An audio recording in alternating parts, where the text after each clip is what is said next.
და მედია ცენტრის შემდეგ ჩვენ გვექნება პირდაპირ ჩართვა ცენტრალური საარჩევნო კომისიიდან, სადაც ბრიფინგზე საზოგადოებას გაცნობენ ბოლო მონაცემებს ამორჩევლების აქტივობის და დარღვევების შესახებ. საპრეზიდენტო არჩევნებზე 17 საათის მონაცემებით ამორჩევლთა აქტივობა შეადგენდა 39%-ს.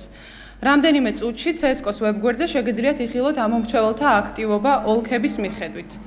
წინასწარ მინდა გაცნობოთ, რომ მას შემდეგ, რაც CSKO მიიღებს საუბნო საარჩევნო კომისიების შემაჯამებელ ოქმებს, ეს დოკუმენტები დაუყოვნებლივ აიტვირთება CSKO-s ვებგვერდზე results.cec.gov.g და ყველას ექნება საშუალება, რომ ადევნოს თვალი ამ პროცესს.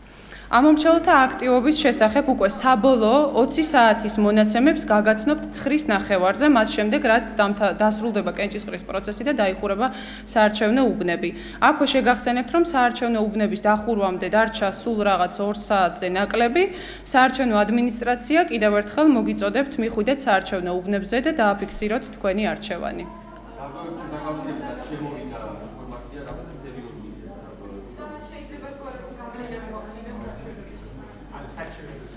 და მნიშვნელოვან დარღვევებთან დაკავშირებით დღის პირველ ნახევარში მე უკვე არაერთხელ მოგაწოდებთ ინფორმაცია, ეს ეხებოდა მარტვილის ოლქს, ეს ეხებოდა ასევე ზუგდიდის ოლქში ანაკლიის 32 უბანს, სადაც არჩევნები ჩაიშალა და ამის გამო კანონით დადგენილ ვადაში გაიმართება ხელახალი კენჭისყრა.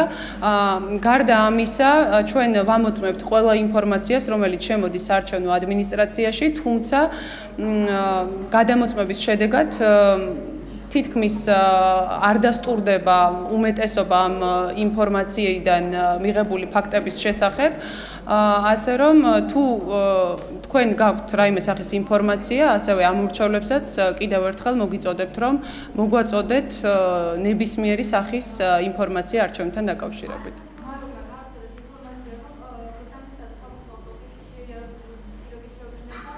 ეს იყო პირდაპირ ჩართვა ცენტრალური საარჩევნო კომისიიდან.